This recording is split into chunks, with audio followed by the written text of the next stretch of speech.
বন্ধুরা, শত ব্যস্ততার পরে আজকে আবারও হাজির হলাম আমাদের নিয়মিত আলোচনা নিয়ে, যেটা মাঝখানে অনেক দিন বন্ধ ছিল।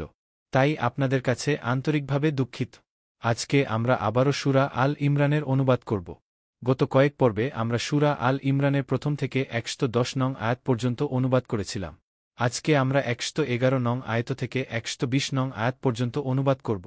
আশা করি সবাই আগের মতো পাশে থাকবেন। তো চলুন শুনে আসি। ১১১ যৎসামান্য কষ্ট দেয়া ছাড়া তারা আমাদের কেনই ক্ষতি করতে পারবে না।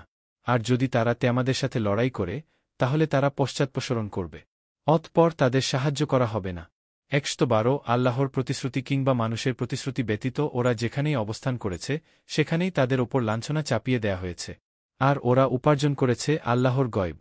ওদের উপর চাপানো হয়েছে গলগ্রহতা। তা এজন্যে যে ওরা আল্লাহর আয়াতসমূহকে অনবরত অস্বীকার করেছে এবং নবীগণকে অন্যায়ভাবে হত্যা করেছে। তার কারণ ওরা নাফরমানি করেছে এবং সীমা লঙ্ঘন করেছে। ১১৩ তারা সবাই সমান নয়। আহলে কিতাবদের মধ্যে কিছু লেক এমনও আছে যারা অবিচলভাবে আল্লাহর আয়াতসমূহ পাঠ করে এবং রাতের গভীরে তারা সেজদা করে। ১১১৪ তারা আল্লাহর প্রতি ও কিয়ামত দিবসের প্রতি ঈমান রাখে এবং কল্যাণকর বিষয়ের নির্দেশ দেয়, অকল্যাণ থেকে বারণ করে এবং সৎকাজের জন্য সাধ্যমতো চেষ্টা করতে থাকে। আর এরাই হল সৎকর্মশীল।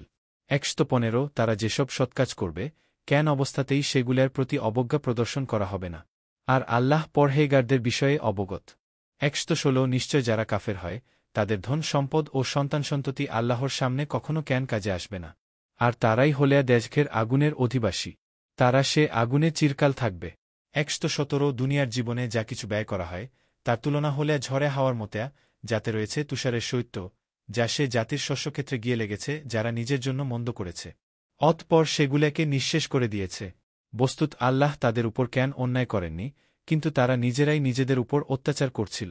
১১৮ হে ঈমানদারগণ, আমরা মুমিন ব্যতীত অন্য কাউকে অন্তরঙ্গরূপে গ্রহণ করে না। তারা আমাদের অমঙ্গল সাধনে কেন ত্রুটি করে না আমরা কষ্টে থাক, তাতেই তাদের আনন্দ। শত্রুতাপ্রসূত বিদ্বেষ তাদের মুখেই ফুটে বেড়ায়।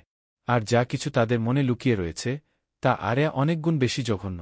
আমাদের জন্যে নিদর্শন বিশদভাবে বর্ণনা করে দেয়া হলে, যদি আমরা তা অনুধাবন করতে সমর্থ হও। ১১১৯ দেখ, আমরাই তাদের ভালোবাস, কিন্তু তারা আমাদের প্রতি মেটেও সদ্ভাব পেশন করে না। আর আমরা সমস্ত কিতাবেই বিশ্বাস কর। অথচ তারা যখন আমাদের সাথে এসে মিশে বলে, আমরা ঈমান এনেছি, পক্ষান্তরে তারা যখন পৃথক হয়ে যায়, তখন আমাদের উপর রেশবশত আঙ্গুল কামড়াতে থাকে। বলুন, আমরা আক্রেশে মরতে থাক। আর আল্লাহ মনের কথা ভালই জানেন। ১২০ মাদের যদি কেন মঙ্গল হয়, তাহলে তাদের খারাপ লাগে।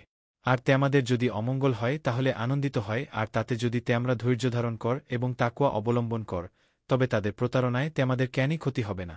নিশ্চয়ই তারা যা কিছু করে সে সমস্তই আল্লাহর আয়ত্তে রয়েছে। পুরা কুরআনের অনুবাদ পেতে চ্যানেলটি সাবস্ক্রাইব করে পাশে থাকবেন। ধন্যবাদ।